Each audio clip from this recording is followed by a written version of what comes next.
Hello दोस्तों, welcome to toppers galaxy. Friends, आज हम बात करने वाले हैं कि हम किस तरीके से अपनी पढ़ाई को करें, कैसे पढ़ें ताकि जो है हम अपने सिलेक्शन के करीब आ सकें। फ्रेंड्स, आज हम 21 डे चैलेंज के बारे में बात करने वाले हैं। फ्रेंड्स, जैसे कि सबको पता होगा कि अगर आप किसी भी चीज़ को, किसी भी हैबिट को कंटिन्यूअस 21 डेज़ तक करें तो डेफिनेटली वो चीज़ जो है वो आपके हैबिट में ऑटोमेटिकली आ जाती है। अब वो चीज़ के लिए आपको सोचना नहीं पड़ता, अपने आप वो चीज़ें हो जाती हैं। ठीक है फ्रेंड्स, तो ऐसी कौन सी हैबिट्स हैं, ऐसी क्या क्या चीज़ें हैं जो 21 डेज़ तक अगर हम लगातार करेंगे तो डेफिनेटली अपने सिलेक्शन के करीब पहुँच जाएंगे और अपने सिलेक्शन को हम लेके रहेंगे। चलिए फ्रेंड्स, टाइम वेस्ट ना करते हुए वीडियो को स्टार्ट करते हैं।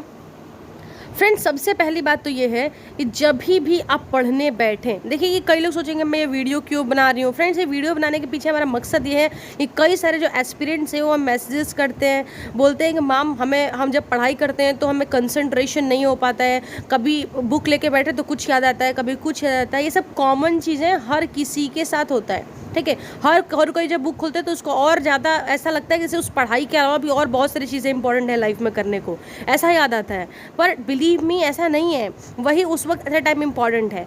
ठीक है, तो आपको किस तरीके से अपनी पढ़ाई को करना है उसके बारे में हम बात करने वाले हैं। ठीक है, avoid using cell phone during your study hours. सबसे मोस्ट इंपॉर्टेंट बात, जब आप पढ़ने बैठे फ़ोन को एरोप्लेन मोड पर डाल के साइड में रख दो, मत देखो, अपनी बुक को देखो।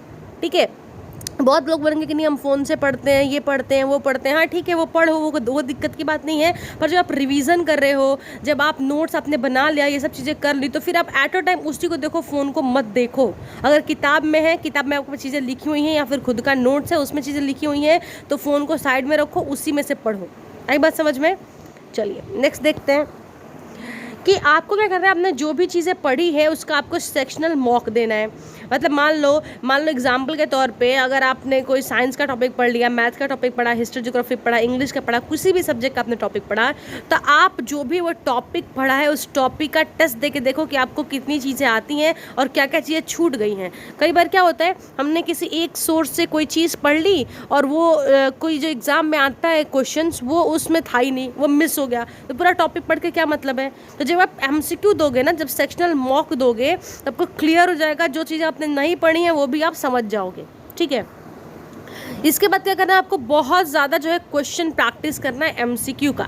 ठीक है, मान लो अगर आपने फ्रेंच रिवॉल्यूशन पढ़ा है तो फ्रेंच रिवॉल्यूशन से रिलेटेड आपको क्वेश्चन प्रैक्टिस करना है, ये मस्ट है। ठीक है, डेली कर रहे हैं। इसके बाद बात करें, उसके बाद ये सब कुछ करने के बाद आपको क्या करना है, कंप्लीट मॉक देना है। चाहे आप SSC की तैयारी कर रहे हो, DT+ की तैयारी कर रहे हो, MTS की तैयारी कर रहे हो, NVS KVS किसी भी एग्ज़ाम की तैयारी कर रहे हो, आपको फुल मॉक तो देना ही है। जिससे क्या होगा, देखो फुल मॉक देने से ना मार्क्स मैटर नहीं करता कि मेरे इतने मार्क्स आ रहे हैं, कम मार्क्स आ रहे हैं, ज़्यादा मार्क्स आ रहे हैं। हाँ, वो तो मैटर करता ही है एक टाइम पे, पर क्या रहता है, आपको ना उतना पेशेंस लेवल डेवलप हो जाता है कि 3 घंटे लगातार बैठ के मेरे को एक क्वेश्चन को एकदम अच्छे दिमाग से कूलनेस के साथ में करना है, ये डेवलप होता है।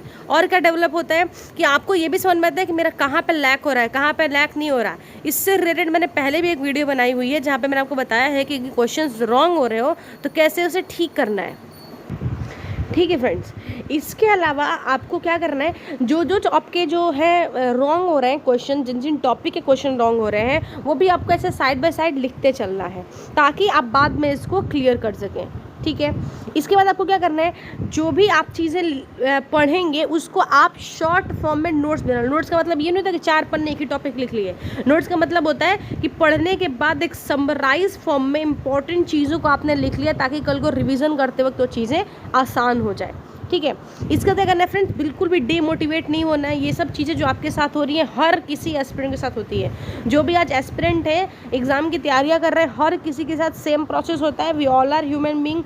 हम सभी के साथ जो होता है कि मतलब किसी का जो है अच्छे मार्क्स आ रहे हैं, किसी के ख़राब मार्क्स आ रहे हैं। ठीक है, अपने अपने जगह की बातें, धीरे धीरे प्रैक्टिस करेंगे तो इम्प्रूव होगा। पर अपने आप को मोटिवेट रखना है, ऐसा नहीं करना है कि नहीं मेरे कम मार्क्स आ रहे हैं, अब तो मुझसे होता ही नहीं, छोड़ दिया पढ़ना, सुसाइड कर लिया, ये कर रहे हैं, ये सब नहीं करना है फ्रेंड्स। ठीक है, अपने आप को थोड़ा सा मोटिवेटेड रखना है। जिन्होंने भी एग्जाम में टॉप किया उनको देखना है कि कैसे उन्होंने टॉप किया, उनके साथ भी सब चीज़ें हुई होंगी पर फिर भी उन्होंने एग्ज़ाम क्लियर किया। ठीक है। तो ये सब चीज़ें जो है अपने आप को थोड़ा सा मोटिवेटेड रखना है, अपने सराउंडिंग्स पे देखना है, ठीक है। ऐसे लोग जो कि उसी एग्ज़ाम की तैयारी कर रहे हो उनसे बात करना है, थोड़ा सा टच में रहना है, ताकि आप खुद को डीमोटिवेट फील ना करें, अपने आप को मोटिवेटेड रखना है फ्रेंड्स, ठीक है फ्रेंड्स। तो ये कुछ चीज़ें थी जो मैंने आपके साथ डिस्कस किया। आई होप आपको अच्छा लगा होगा, और डेफिनेटली आप ये चीज़ें 21 डेज़ तक फॉलो करके देखिए, आपको बहुत हेल्प मिलेगा आपके अपकमिंग एग्जाम में। Thank you so much for watching my friends. अगर आपको वीडियो अच्छी लगी हो, वीडियो को लाइक कर सकते हैं, चैनल को सब्सक्राइब कर सकते हैं ऐसी अपडेटेड इन्फॉर्मेशन के लिए।